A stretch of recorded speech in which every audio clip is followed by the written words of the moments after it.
once again. Hey, what's going on? This is Sunshine. And E. All right. More laughter. I think this is laughter week. Okay, so what we're going to do. Yeah. We get into a lot of comedy, man. We got to cover these because we get a lot of requests to do a lot of different comedians. So trying to, honor those requests.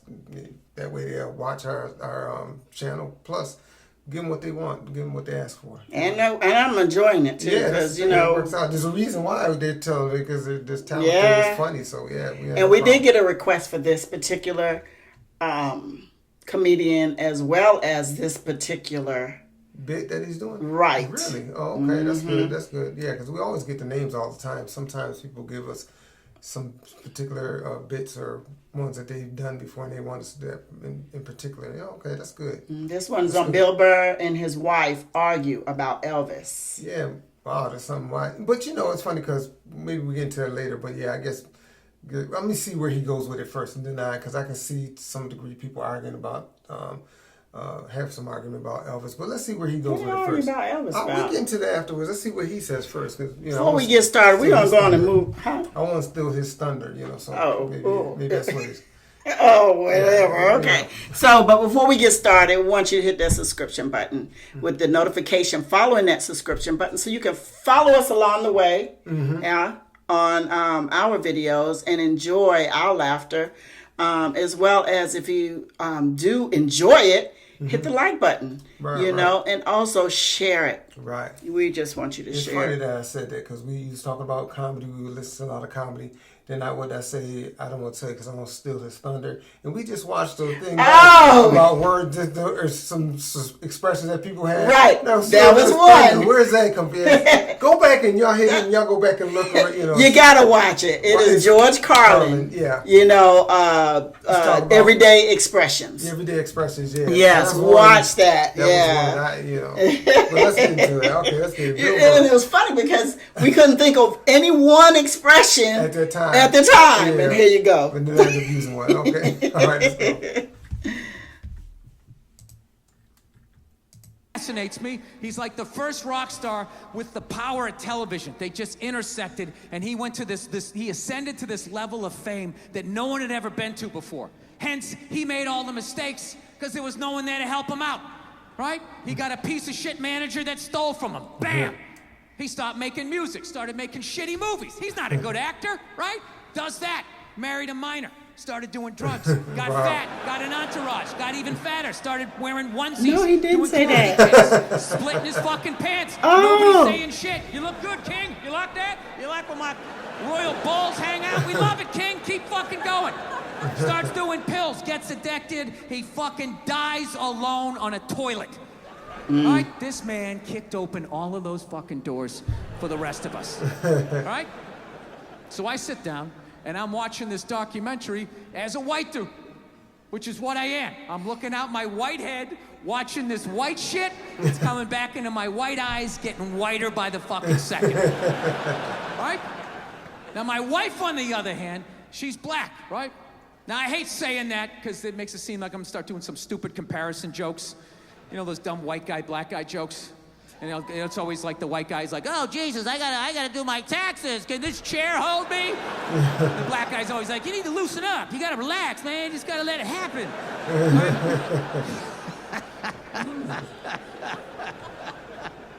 It's always the same stupid fucking joke. I hate those jokes, because they're easy. And it's been my experience that it's just not true, 15 years of being with it, there's really... What'd you say? So I'm about to do something. All right. No difference, because at the end of the day, it's a woman. All right? What? Wow. It's gonna be the same fights. I don't give a fuck who you're with.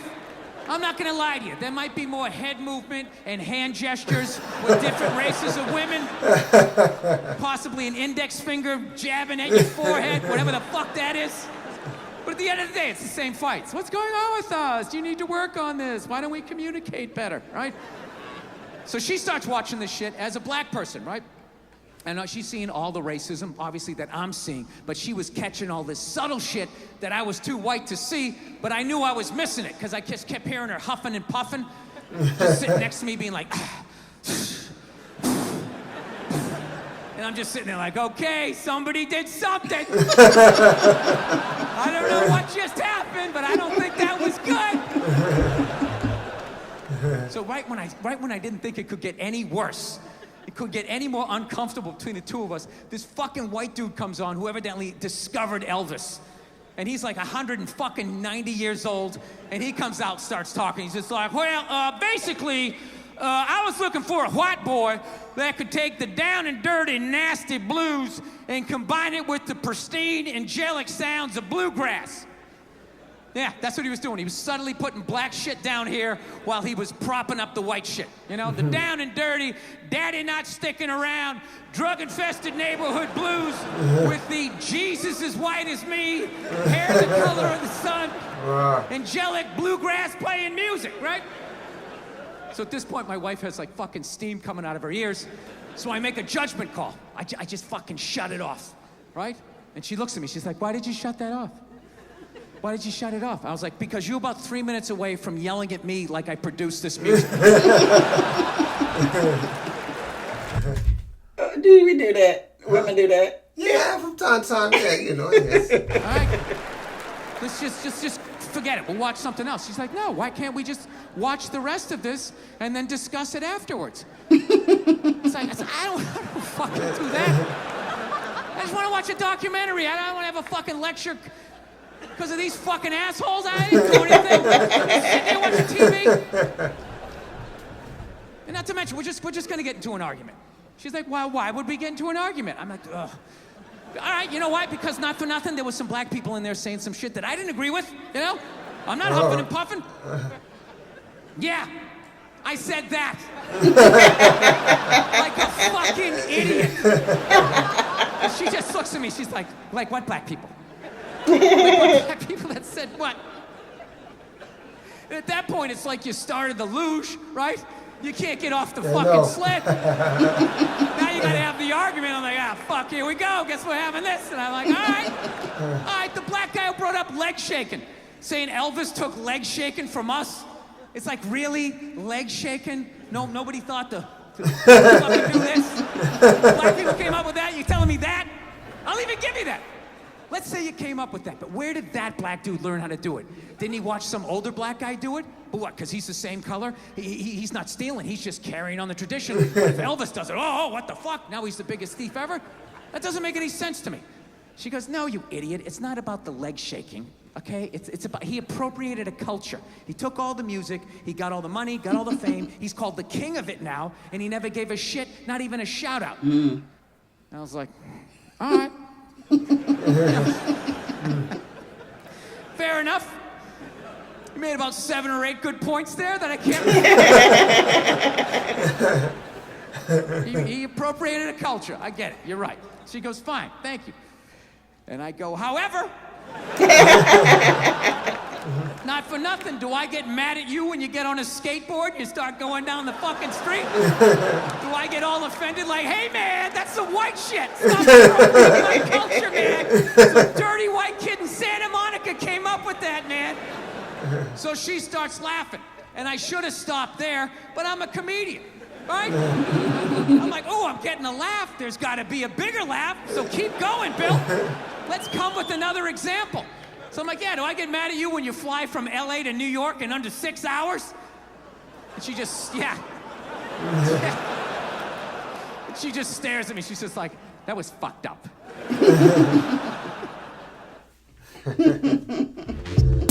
Oh, boy. Bill Burr. I like that one. That was a good one. Yeah, it's funny. Yeah. I mean, I guess we do sometimes you do when you get into an argument, as you were saying, or discussion. Right. And then you get to a point and you're like, okay, I made a good point. Okay. So, yeah, well, see, that's what a lot of people do, especially in politics and other in religion, different stuff like that. They discuss or talk, even argue if you want, with a debater's mind. And the debater's mind says, if you have a point, I ignore that point and just keep telling my point. I'm trying to win this debate. And that's how that's funny how we actually have people on debate teams. And that's their goal, is to, even if they're not in necessarily the right, they want to come out on top. So they want to make they don't give you credit for what you said. They just keep pushing what they say. And then we always have that debater's mind. Because I remember one time, there's a good saying that, I don't know if he originated the saying or not, but I heard the first time I heard it was from Montel Williams. And he says, when you're discussing with somebody, it says, listen without defending and speak without offending. Listen without defending and speak without defending. So in other words, when you're speaking to somebody, don't try to offend them. You're not trying to defend them. You're trying to come to some conclusion. And when you're listening, don't be trying to think in your mind, how can I defend what I'm saying? So listen to what they're saying without defending and speak without offending that person. So, I mean, that was a good thing if people would get to that, because most people don't do that. When like he said, you do this, I'm going to take you to the next level, and it just gets out of hand. So there's sometimes I think the best thing the best thing you can learn to try to do is how to get out of it. A lot of times, because once you get emotions involved, it's hard to really get out of it. And sometimes you have to come up with little techniques to say, okay, this is what I'm going to do when we get to this point, just, because it's not, sometimes it's not even worth it, because what can ultimately happen, there's a lot of people that took it way to the extreme. So, but we're kind of getting off course a little bit. But, he has a good point. Like I said, he's a decent comedian. I'd love to see him. And he's another one looked like it was a sold out auditorium. Looked like he has a lot of money sitting out there listening to him. So he must be good. So he's another one I'd like to see live in concert, because and do a show live, because he seems pretty talented, pretty funny. But so let us know what you feel about Bill Burr, and we know what some of y'all feel, because people have asked and requested for us to do some reactions to his video. So we did, and we'll probably keep doing it. So make sure you like, subscribe, hit the notification bell, and share. And I do believe that's it. That's it. Thanks for listening To Sunshine and E.